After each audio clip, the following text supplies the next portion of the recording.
আসসালামু আলাইকুম, নমস্কার। ইউএস বাংলা টিভির পক্ষ থেকে আমি MD Khalid Mustaq New Jersey USA থেকে বলছি। আশা করি আপনারা সকলে ভালো আছেন। ইতিমধ্যে US Department of Homeland Security অথবা ইউএসসিআইএস থেকে আমেরিকান যে F1 স্টুডেন্ট ক্যাটাগরি বেসিক্যালি এর উপরে ফোকাস করে তারা খুব গুরুত্বপূর্ণ কিছু মেসেজ বা গুরুত্বপূর্ণ কিছু সার্কুলার যেটাকে বলা হয় দিয়েছে, মানে দিক নির্দেশনা দিয়েছে। এর উপরে ভিত্তি করে ইউটিউবে, টিকটকে বিভিন্ন জায়গায় অসংখ্য একজন ইউটিউবার, একজন টিকটকার একইভাবে ব্যাখ্যা করার চেষ্টা করছেন। দিন শেষে সঠিক ব্যাখ্যাটা তারা করতে পারছেন কিনা, এটি হচ্ছে মূল বিষয়। আর অবশ্যই আজকের এই ভিডিওটি প্রথমে আমি আপনাদের সামনে এবং ছোটো বন্ধুরা তোমাদের সামনে গুরুত্বপূর্ণ যে বেসিক 4টা পয়েন্ট বেসিক্যালি আমি পেয়েছি, 4টা পয়েন্ট আলোচনা করব। এবং অ্যাবসলিউটলি এখানে কোট আনকোট যেভাবে এসছে সেভাবে প্রথমে ইংরেজিতে পড়বো, পড়ার পরে তারপরে তোমাদের সঙ্গে আমি মাই চেক বা অ্যানালাইসিস অংশে গিয়ে সেখানে একটু ব্যাখ্যা দেওয়ার চেষ্টা করব। আমাকে ডিসক্লেমার বলতেই হবে, আমি কোনো লয়ার না, আমি কোনো লিগাল অ্যাডভাইস দিই না। শুধুমাত্র ইউএস জুরিসডিকশনে অ্যাজ অ্যান এডুকেশনাল কনসালটেন্ট যতটুকু কভার করে তার উপরে ভিত্তি করে আমরা এত বছর আমাদের প্রতিষ্ঠানে এগেন্সে সার্ভিস দিয়ে আসছি। এবং আজকের ভিডিওটি বেসিক্যালি ইনফরমেশন এবং এডুকেশনাল পারপাস অনলি, এই পারপাসে আমি ভিডিওটা জাস্ট রেফারেন্স হিসেবে তোমাদের সামনে নিয়ে চেষ্টা করছি। আর একটু ব্যাকগ্রাউন্ড না বললেই না, আমার বেশ কিছু আমাদের চ্যানেল রয়েছে যেগুলোতে তোমরা হয়তো দেখেছো বা আপনারা দেখেছেন। তো যাই হোক, একটু না বললেই না, এডুকেশনাল বা ইউএস এডুকেশন নিয়ে কথা বলার আগে আমার মনে হয় এই ব্যাকগ্রাউন্ডে শেয়ার করলে আপনাদেরকে একটু হেল্পও করতে পারে। কারণ এটা এমন না যে ইউটিউবে জাস্ট কন্টেন্ট ক্রিয়েট করতে এসেছি বলে আপনাদের সামনে এই বিষয়টা নিয়ে এসেছি, তা না। ইনফ্যাক্ট মহান আল্লাহ পাকের রহমতে এই ইন্ডাস্ট্রিতে আমার বহু বছরের কাজ করার অভিজ্ঞতা হয়েছে, অন অ্যান্ড অফ যদি আমি বলি। কী বলে, ফ্রিল্যান্স বেসিস থেকে শুরু করে সেই 1995-1996 থেকে 2026 সাল, প্রায় 29-30 বছরের অভিজ্ঞতা বলতে পারেন। এবং টাইটেল আমি দিয়ে দেওয়ার চেষ্টা করবো কোন কোন প্রতিষ্ঠান, কোন কোন বিশ্ববিদ্যালয়, কোন কোন কলেজে নিয়ে আমরা কাজ করেছি বা এখনও করার চেষ্টা করছি। সবচেয়ে বড় কথা, ইউএসের যে বিখ্যাত ন্যাপসা নামে একটি স্বনামধন্য একটি অর্গানাইজেশন রয়েছে, এবং একসময় আমি তারও মেম্বার ছিলাম বা আমরা তার মেম্বার ছিলাম। তো যাই হোক, এখানে শুধুমাত্র এমডি খালিদ মুস্তাক হিসাবে কথা বলতে এসেছি। আমাদের প্রতিষ্ঠানের নাম সাধারণত পিএমএ consultancy USA, DBA পিএমএ নটমিক USA, new York ভিত্তিক একটি প্রতিষ্ঠান। সেই প্রসঙ্গে না, এখানে কিছু নাই বললাম। বাট এনিওয়ে, যে বিষয়টা আমি আপনাদের সামনে এখন ফোকাস করার চেষ্টা করছি সেটি হচ্ছে the Department of Homeland Security (DHS) finalized a sweeping rule ending the duration of status (D/S) system for F1 students, replacing it with a fixed maximum admission period of 4 years. The rule takes effect on September 15, 2026. অর্থাৎ September 15 তারিখ 2026 সালের আগে এই রুলটি ইফেক্টে যাচ্ছে না। So এখনও আপনারা বলতে পারেন যে আমাদের হাতে জুলাই মাসের আজকে প্রায় 20 তারিখ, এরপরে আগস্ট, তারপরে সেপ্টেম্বরের 15 তারিখের পরে এটা ইফেক্টে যাচ্ছে। তো ডিএস মানে বেসিক্যালি ডিউরেশন অফ স্ট্যাটাসকেই বলা হয়। আর এক্ষেত্রে একটু ব্যাকগ্রাউন্ড না ঘাটলেই না, ইন্টারন্যাশনাল কোনো স্টুডেন্ট ইউএসতে পড়াশোনা করতে আসলে, স্পেশালি F1 ক্যাটাগরিতে, আমি আগে কিছু ভিডিওতে বলার চেষ্টা করছি, সেটি হচ্ছে প্রত্যেকটি স্কুলে একজন ডিএসও থাকে, যাকে ডিএসও বলা হচ্ছে এই কারণেই যে অ্যাক্রোনিম, এটা এলাবোরেশন এটাই দাঁড়ায়, এটা হচ্ছে ডেজিগনেটেড স্কুল অফিসিয়াল। যেমন কোনো একটা আমাদের রিপ্রেজেন্ট করা স্কুলে মনে করুন আমাদের ডিএসও অথবা আমার সরাসরি কন্ট্যাক্ট পার্সন ছিল ওই স্কুলের পক্ষ থেকে মিস্টার রোডলফো গ্রেনারা। ওনার সঙ্গে আমি সবসময় যোগাযোগ করতাম, আমাদের রেফারেন্স টু স্টুডেন্ট, তার admissions and procedures and staff like that. তো সেই ক্ষেত্রে এই ডেজিগনেটেড স্কুল অফিসিয়ালরা, তাদেরকে আমি আমার স্টুডেন্টকে সবসময় বলতাম তারাই তোমার বাবা, তারাই তোমার মা। কারণ ওই স্কুলে অ্যাডমিশন, ইন্টারন্যাশনাল ক্যাটাগরিতে অ্যাডমিশন নেওয়া থেকে শুরু করে, মানে F1 ক্যাটাগরি নিয়ে এখানে পড়তে আসলে ভিসা পেয়ে এখানে এসে স্কুলে অ্যাটেন্ড করার ফার্স্ট ডে থেকে শুরু করে যতদিন পর্যন্ত একটি স্টুডেন্ট সেই স্কুলে থাকবে এবং পড়াশোনা করবে, ততদিন পর্যন্ত তার সেই হোমল্যান্ড সিকিউরিটির সাথে লিয়াজো মেনটেন করে, ভিসা এক্সটেনশন থেকে শুরু করে, স্কুল ট্রান্সফার থেকে শুরু করে যে কোনো বিষয় স্টুডেন্টের ওই ডিএসের সঙ্গে তাকে কন্ট্যাক্ট করতে হয়। এবং যত আগে স্টুডেন্টের সাধারণত কন্ট্যাক্ট করে, দিন শেষে দেখা গেছে তত ভালোই হয়। কারণ এখন আমি একটু পরে এরকম একটা বিষয়ে আসবো যে সময় কিন্তু আরও সংকুচিত হয়ে আসছে একজন F1 ক্যাটাগরি স্পেশাল স্টুডেন্ট হিসাবে কী কী ক্ষেত্রে, সেই বিষয়গুলো নিয়ে পরে আসছে। তো যাই হোক, সেই ডিউরেশন অফ স্ট্যাটাসের বিষয়টা এখানে তারা বলছেন যে 4 ইয়ার্সের বেশি এখন তারা দেবেন না। অর্থাৎ সেপ্টেম্বর 15 তারিখে 2026-এর পরের কোনো স্টুডেন্ট যদি এখানে পড়াশোনা করতে আসে, ফর এক্সাম্পল সে যদি ব্যাচেলার্স প্রোগ্রামে আসে, সেই ক্ষেত্রে তাকে যদি 4 ইয়ার্স ভিসা বা 5 ইয়ার্স ভিসা বা 4 ইয়ার্স ভিসা যদি দেওয়া হয় ডিউরেশন অফ স্টে হিসাবে, তার highest he could stay is 4 years. এটা অর্থ হচ্ছে, এটা দাঁড়াচ্ছে ঘুরে ফিরে আমরা যেভাবে চিন্তা করি না কেন, আনলেস আমি যদি ভুল না বলে থাকি। আর এরপরে কি details of the sweeping changes include, number 1 হচ্ছে fixed time limits. Stage are ক্যাপড, মানে ক্যাপ করে দেওয়া হয়েছে, আমরা যেমন মাথায় ক্যাপ পরি, ক্যাপ করে দেওয়া হয়েছে। Stays are capped at the length of the academic program up to a maximum of 4 years. যে কথাটা একটু আগে বললাম, students needing more time must formally file for extension of stay, meaning EOS with USCIS. Students needing more time must formally file for an extension of stay, EOS with USCIS. তার মানে যে সমস্ত ছাত্রের বেশি সময় লাগবে সেটা এখন যে প্রোগ্রামে আসুক না কেন তাকে অবশ্যই তার এক্সটেনশন স্টে করার জন্য ইউএস করার জন্য ইউএসসিআইএস এর সঙ্গে কন্ট্যাক্ট করতে হবে এবং সেই ক্ষেত্রে এই বিশেষজ্ঞরা অনেকেই বলছেন অবভিয়াসলি হাতে সময় নিয়েই ডিএসওর সাথে কথা বলতে হবে এবং তোমার কি প্ল্যান সেটি অবশ্যই সেই ডিএসওকে জানাতে হবে ওয়ান সেকেন্ড হাতে যেন যথেষ্ট সময় থাকে এবং তারপরে তুমি যে ম্যানুভার করতে যাচ্ছ কী করতে চাচ্ছ ডিএসওর সঙ্গে শেয়ার করার পরে নিশ্চয়ই ডিএসও তোমার আমার থেকে অনেক ভালো জানবেন সেই কনকোয়ারি রুলের উপর ভিত্তি করে লয়ের উপর ভিত্তি করে কোনটা তোমার জন্য ভায়াবল হবে বা গ্রহণযোগ্য হবে কোনটা তোমার জন্য ইভেন সেটা ট্রাই করা ঠিক হবে না at the end of the day with rules and regulation যেটা হয় সেভাবে চিন্তা ভাবনা করে তোমাকে অনেক অ্যাডভান্স চিন্তা ভাবনা করে সেভাবে আগানোর চেষ্টা করতে হবে মাইন্ড ইট ক্যাপড অ্যাট 4 years 4 বছরের বেশি তারা এখানে আর স্টে করার জন্য অ্যালাউ করছে না অ্যাট এনি গিভেন শট অর্থাৎ just 4 years up to 4 years program দিচ্ছে তারা অর্থাৎ 4 years মতো স্টাডি করতে পারবা তারপরে তোমার যদি সেটা এক্সটেনশনের প্রয়োজন হয় নো ম্যাটার হোয়াট যে কথাটি বলা হলো একটু আগে সেই ক্ষেত্রে এক্সটেনশন ওয়েস্টের জন্য ইউএসসিআইএস এর সঙ্গে অ্যাপ্লাই করতে হবে অর্থাৎ এক্সটেনশনের জন্য যে ফর্মটি রয়েছে সেটা ফিল আপ করা থেকে শুরু করে আবার নতুন আইটি আইডেন্টি থেকে শুরু করে এটা ডিপেন্ড করবে কোন প্রয়োজনের দিকে তুমি আগাচ্ছ তার উপর ভিত্তি করে যা যা কাগজপত্র লাগে সেগুলো নিয়েই তখন সে একজন স্টুডেন্টকে এক্সটেনশন ওয়েস্টে হিসাবে ইউএসসিআইএস এর সাথে অনস এগেইন অন টাইম করতে হবে এবং নির্ধারিত সময় মানে তোমার যে মেয়াদ তা এক্সপায়ার হওয়ার অনেক আগেই শেষ করতে হবে কারণ একটি প্রোগ্রাম শেষ হওয়ার পরে তারা কিন্তু খুব বেশি সময় দিবে না তার প্রমাণ হচ্ছে এই যে সেকেন্ড পয়েন্টে যেটা আসছে সেটা হচ্ছে reduce grace period the post graduation grace period has been cut from 60 days to 30 days অর্থাৎ গ্র্যাজুয়েশন করার পরে আগে গ্রেস পিরিয়ড ছিল 60 days সেটা হচ্ছে তুমি ট্রান্সফার করবা কিনা আর স্কুলে অ্যাডমিশন নেবা কিনা ব্যাচেলার্স থেকে মাস্টার্স এখন অ্যাডমিশন নেবা কিনা যেটা হোক না এখন ম্যানুভারিং বলে যেটা বোঝায় সেটা এখন মাত্র 30 দিনে আনা হয়েছে এরপরে strict transfers and program changes তারা প্রোগ্রাম চেঞ্জের ক্ষেত্রেও কিন্তু খুব স্ট্রিক্ট হয়ে গিয়েছে undergraduate F1 students are barred from changing major schools or programs during their first academic year F1 আন্ডারগ্রেডে যারা ফার্স্ট ইয়ারে আসবা তারা তোমাদের মেজর তোমাদের স্কুল এবং প্রোগ্রাম চেঞ্জ করার ক্ষেত্রে তোমাদেরকে বার করে দেওয়া হয়েছে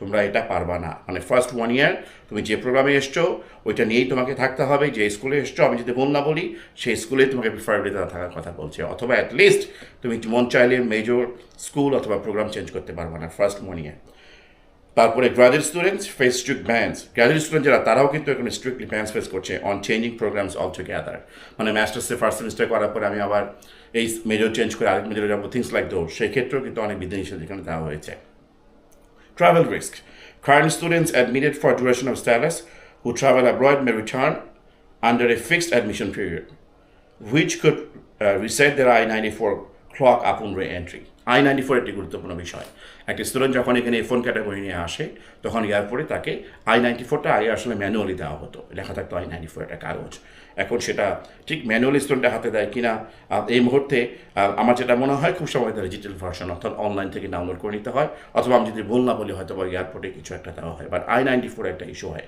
ওই স্টুডেন্টের জন্য খুব ইম্পর্টেন্ট সেখানে কিন্তু এক্সপারেশন হিসেবে থাকতো DS মানে হচ্ছে ডিউরেশন অফ স্ট্যাটাস মানে যতদিন তোমার পড়াশোনার সময় লাগে অ্যাজ লং অ্যাজ তুমি যদি পড়াশোনা ঠিক মতো করো ডিএসও সহযোগিতা নিয়ে একটা স্টুডেন্ট সেভাবে সামনের দিকে আগাতে পারতো এখন কিন্তু সেটা সম্ভব না once again only 4 years highestly each short only 4 years এখানে বলা হচ্ছে তো এই ক্ষেত্রে একজন স্টুডেন্ট যদি current student admitted for duration of status যারা কিনা ডিউরেশন অফ স্ট্যাটাস নিয়ে অলরেডি এখানে অ্যাডমিশনে পড়াশোনা করছো এবং তারা যদি বাইরে একবার বেড়াতে যায় সেক্ষেত্রে আসলে কিন্তু আসার সময় যদি সে সেপ্টেম্বর আমি যদি বললাম 15 তারিখের পরে আসে তাহলে কিন্তু ওই নতুন লয়ের ভিতরে পড়বে অর্থাৎ সেক্ষেত্রে তার ডিউরেশন অফ স্ট্যাটাসটা চেঞ্জ হয়ে গিয়ে তখন কিন্তু সেই 4 years গ্যাপের মধ্যে পড়বে once again current students admitted for duration of status who travel abroad may return under a fixed admission period ওই যে বললাম 4 years অ্যাডমিশন পিরিয়ডের ক্লকের মধ্যে সে পড়বে which could reset their I-94 clock upon re-entry অর্থাৎ সেক্ষেত্রে ঢোকার সময় ওই যে I-94 ডিএস বা ডিউরেশন অফ স্ট্যাটাস দেওয়া ছিল যতদিন তার দরকার ততদিন পড়াশোনা করবে অ্যাজ লং এজ সে ঠিকমতো আইনগতভাবে পড়াশোনা করে সেটা চেঞ্জ হয়ে তখন কিন্তু সে 4 years ভিতরে চলে আসবে মেয়াদে এই বিষয়টা খেয়াল রাখতে হবে এবং ওয়ান্স এগেইন এই পুরো বিষয়টাই শুরু হতে যাচ্ছে সেপ্টেম্বর 15 2026 পরে আমি আমার এই ভিডিও কন্টেন্ট দেখার পাশাপাশি আমি তোমাদেরকে এবং আপনাদেরকে রিকোয়েস্ট করব আমি বেছে আপনাদের সুবিধার্থে আমি টিকটক থেকে কিছু বলতে পারেন সম্মানিত লয়ার, কিছু কিছু টিকটক আমার মনে হয় তারা ইভেন কনসাল্টিং ফার্মের কনসালটেন্টও। যাই হোক, তাদের সেম ব্যাখ্যাগুলো আমার কাছে ভালো লেগেছে। এই বিষয়ের উপরে তারা তাদের মতো করে ব্যাখ্যা দিয়েছেন এবং আমি আপনাদের সঙ্গে শেয়ার করার জন্য এরপরে ক্লিপ হিসেবে অ্যাড করে দিয়েছি উইথ রেফারেন্স। আরেকটি কথা, এখানে একটি চ্যালেঞ্জ আমি আপনাদের জন্য এবং ছোট্ট বন্ধুরা তোমাদের জন্য ছড়ে দিচ্ছি। এই টিকটকে যে 6টি ভিডিও এখানে দেওয়ার চেষ্টা করছি আমি, এই ভিডিওগুলো শোনার পরে তোমরা আমাকে কমেন্ট বক্সে এসে জানাবা সত্যিকার অর্থে অ্যাজ এ হোল এই ইংলিশ কথাগুলো তাদের তোমরা কত পার্সেন্ট বুঝতে পেরেছ। কেউ 60, কেউ 70, কেউ 80, কেউ 90, কেউ 95, কেউ 99 বা 100 কথা বলছে। দয়া করে আমি এখানে জানাবা, কারণ আমি একটি কথা বলতে পারি, হাড়ির ভাত টিপটা যেমন চেনা যায়, সেম ওয়েতে দীর্ঘ এত বছর অভিজ্ঞতা এটুকু বলতে পারি যে এই টিকটকের 6টি ভিডিও দেখে কোনো স্টুডেন্ট যদি, আমি আর এখানে পার্সেন্টেজের নাম্বারটি বলছি না, বাট অবশ্যই নিচে বা উপরে একটা বিষয় রয়েছে, সত্যি সে যদি এসে বলে, তারপরে ভিত্তি করেও কিন্তু গেস করা যায় যে সত্যিও স্টুডেন্টটা নাম্বার 1 টোফেলে কেমন স্কোর পেতে পারে, সবচেয়ে ভালো পড়াশোনা করার পরেও আইএলসে কত পেতে পারে, এবং সবচেয়ে বড় কথা হচ্ছে দিন শেষে সে যদি অনুমতি প্রাইমগতভাবে এরকম একটা দেশে আসে, সেক্ষেত্রে কতটুকু এবং কত তাড়াতাড়ি সেখানে কোপ আপ করতে পারবে এখানকার এডুকেশনাল সিস্টেমের সাথে, সোসাইটির সাথে। কারণ অবভিয়াসলি আমাদের সেই সাউথ এশিয়ান বা বাংলাদেশীয় accent, American accent is not the same, plus wording কিন্তু সেম না, সেম ভোক্যাবুলারি না, নিশ্চয়ই তোমরা অলরেডি বুঝতে পেরেছো এবং বুঝতে পারছো। তোমাদের সৌভাগ্য এখন অনলাইন এবং টিকটকের কারণে অথবা টোটাল সিস্টেমের কারণে অনলাইন ডিজিটালি তোমরা বাংলাদেশে বসে অনেক কিছু আমেরিকান সম্পর্কে জানতে পারছো এখানে আসার আগে, ট্রাই করার আগে ইভেন আন্তর্গতভাবে। আমাদের সময় ইভেন এসব কিছুই ছিল না, শুধুমাত্র ওই নীলক্ষেত থেকে কিনা বইগুলো পড়াশোনা করেই আমাদেরকে জানতে হতো কী রকম কী, টফেল বলো, আইএলটিএস বলো, রাইট? তোমরা অনেক লাকি এই দিক থেকে। তো দ্যাটস ইট ফর টুডে। আমি আর দীর্ঘায়িত করছি না, আশা করব তোমরা এবং আপনারা সকলে এই পরে ভিডিওগুলো, ইভেন যে ক্লিপগুলো দেওয়ার চেষ্টা করেছি সেই ক্লিপগুলো দেখুন এবং শেষ পর্যন্ত থাকুন। আর কেমন লাগলো চ্যানেলটি কমেন্ট করে জানাবেন। ভিডিও যদি ভালো লাগে, কন্টেন্টে যদি ভালো লাগে, সত্যি দয়া করে অনুরোধ করবো আমাদের সঙ্গে সাবস্ক্রাইব করে শেয়ার করে আমাদের পাশে থাকবেন, তবে আমরা অনুপ্রেরণা পাবো এবং সামনে আগাতে পারবো অ্যাজ এ হোল। ভালো থাকবেন, আজকের মতো বিদায় নিচ্ছি। সালামু আলাইকুম।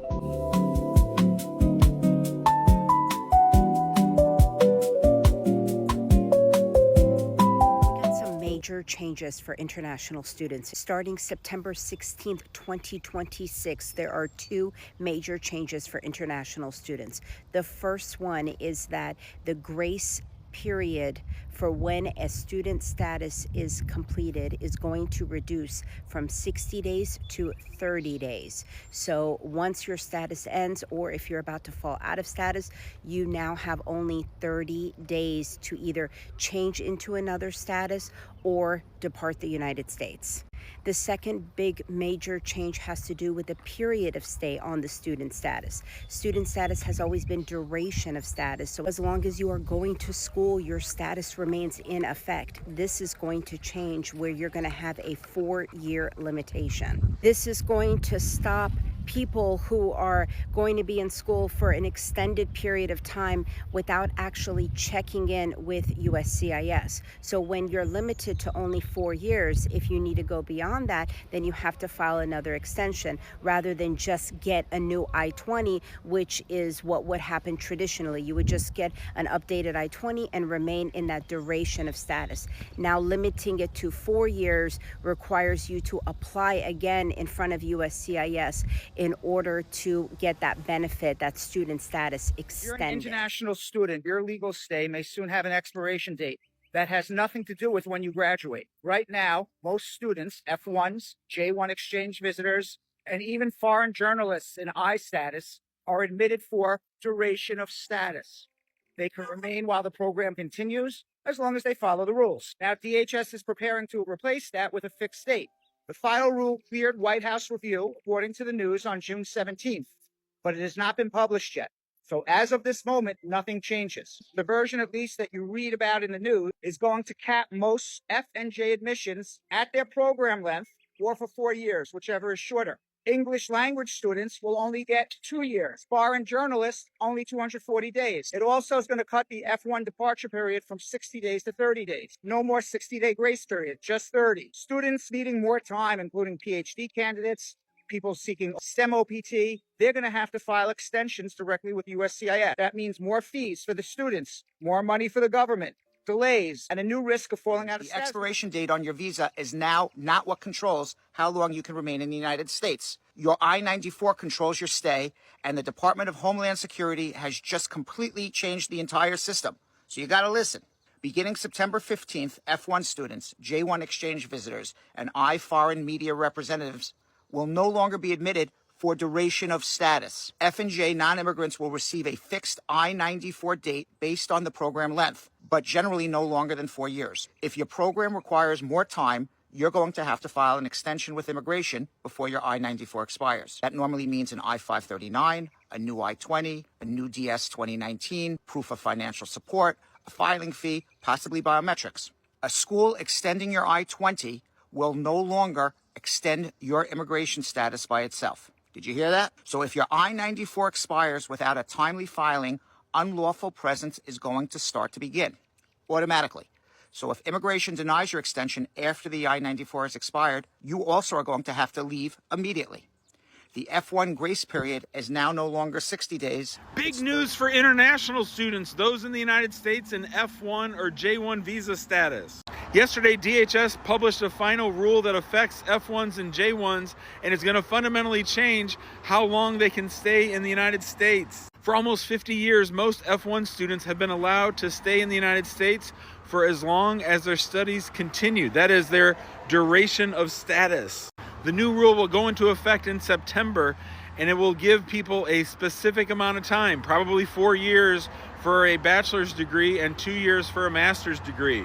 You won't be able to be changing schools and changing degrees and adding time without getting permission from USCIS. This is a big deal. So for students coming for the very first time, you'll have a limited amount of time to stay. And for those that are already here, when your I-20 expires, you'll have to get permission from USCIS by filing a new I-539. This is ridiculous and unnecessary. Just another assault on international... Indians were deported in one single day at airports in Atlanta, Chicago, and San Francisco. They had all attempted to enter on their F1 student visas, and at the airport through customs, they went through their WhatsApp, their personal belongings, and I guess there's some type of issue going on with the school or the visa scrutiny, but the CBP officers canceled all their visas, put 5-year ban, and deported them all back to India, all at different airports and different times.